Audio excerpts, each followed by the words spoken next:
Hello, नमस्कार, आदाब और सत श्री अकाल। मैं सतीश मिश्र आपके सामने फिर एक बार हाजिर हूं ऑफ द रिकॉर्ड बातों का एक नया एपिसोड लेकर। और इस बार की जो एक्सक्लूसिव और पर्दे के पीछे की बात है वो जम्मू एंड कश्मीर को लेकर है। पाकिस्तान जम्मू एंड कश्मीर का मुद्दा आते ही हमेशा मुस्लिम देशों को इस्लाम खतरे में है, इस्लाम के नाम पर हमेशा एक भावनात्मक अपील करके सबको अपने पीछे लेता रहा है। लेकिन एक दिन पहले जिसकी घोषणा आज हुई है, मोदी सरकार ने इस वक्त जिस तरह का गेम खेला है और दुबई के आड़ में कांटे से कांटा निकालने की जो कोशिश की है वो बहुत सटीक और डिप्लोमेटिक एक बहुत बड़ी फतह है।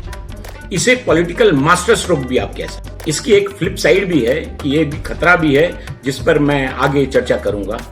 लेकिन मेरे दिल्ली के जो आज शाम को मेरी बात हो रही थी, जो सूत्र ने बताया, उसने बताया कि वास्तव में ये जो दुबई के साथ जम्मू एंड कश्मीर में इंफ्रास्ट्रक्चरल डेवलपमेंट के लिए बहुत ज्यादा आकार में पैसा आने वाला है और जो काम होने वाले हैं। जिस तरह से अमेरिका के पिछले राष्ट्रपति डोनाल्ड ट्रंप ने जो गल्फ कंट्रीज को लेकर एक नया झंझोड़ दिया था पूरी डिप्लोमेटिक परिदृश्य को, उसी का एक ही हिस्सा है। क्योंकि आपको याद होगा कि लास्ट ईयर किस तरह से यूएई ने, जो कि गल्फ कंट्रीज जो कि परंपरागत रूप से इजराइल के दुश्मन रहे हैं, उसके हर कदम का विरोध करते रहे हैं। लेकिन पहली बार ऐसा हुआ कि ट्रंप के शाहपैर यूएई ने पहली बार इजराइल को मान्यता दे दी।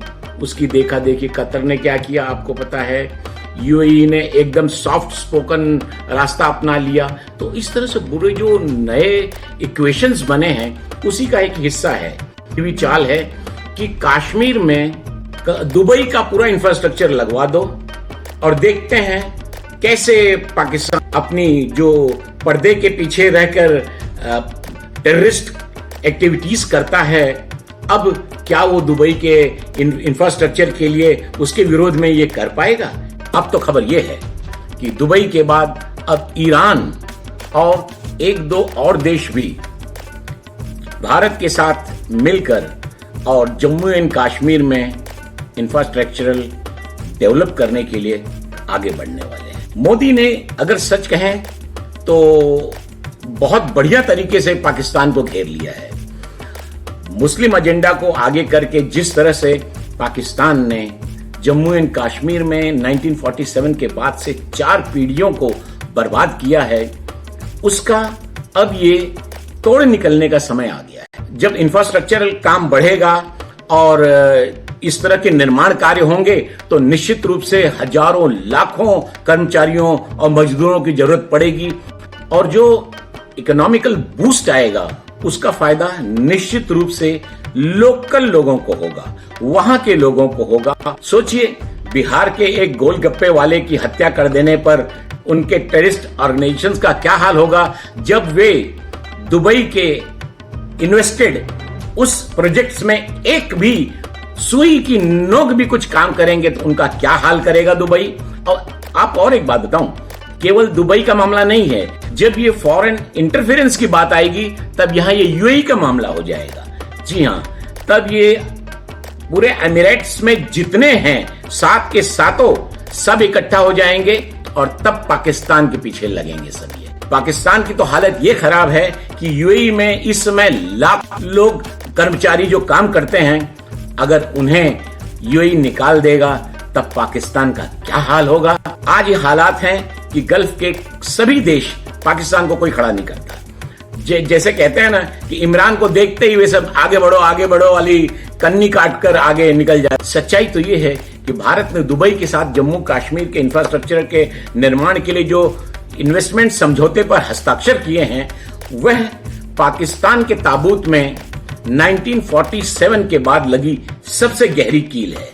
याद कीजिए 1947 में 20,000 कबाइलियों की आड़ में किस तरह का गेम खेला था पाकिस्तान ने और तबाही मचाई थी और काफी कुछ हमने एक्सेस उन्हें दे दिया। इसके बाद से 1965 की वॉर हो या 1971 की या बाद में कारगिल झड़प, हर जगह मुंह की खाने के बावजूद पाकिस्तान अपनी करतूतों से कभी बाज नहीं आया है। अभी तक दुबई कितना पैसा लगाएगा, कितना इसका आकार है, वो राशि का वो तो पता नहीं, लेकिन ये निश्चित है कि जम्मू एंड कश्मीर में इंफ्रास्ट्रक्चर जिसके तहत वो real estate, industrial park, industrial IT park, IT towers, multipurpose towers, logistic towers, medical college और कई स्पेशल हॉस्पिटल्स वगैरह में इन्वेस्टमेंट करने जा रहा है।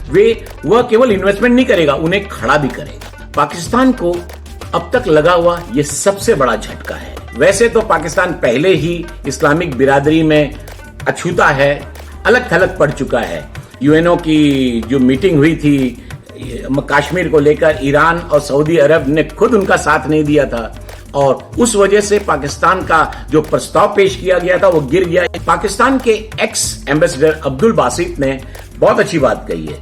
उन्होंने कहा कि बहुत बड़ी कामयाबी है क्योंकि ओपेक कंट्रीज खुद पाकिस्तान का अब तक साथ नहीं दे रही हैं। अब इसकी फ्लिप साइड खतरा यह है कि अगर मुस्लिम देशों की, ओपेक देशों की सोची समझी चाल है और अगर वे सब मिलकर कश्मीर में मुस्लिम आबादी के बीच ये इंफ्रास्ट्रक्चरल काम कर रहे हैं, अगर कहीं वो दाव गलत हुआ तो समझ जाइए कि वो क्षेत्र अपने हाथ से निकल गया। तो आज के ऑफ द रिकॉर्ड प्रोग्राम में अब तक जो आपने सुना देखा वो आपको कैसा लगा, उस पर एक बार जरूर कमेंट करके मुझे बताइएगा। और अगर इस चैनल पर पहली बार आए हैं तो इस चैनल को सब्सक्राइब जरूर करिएगा। और अगली बार आपसे मुलाकात होगी, तब तक के लिए नमस्कार और जय हिंद।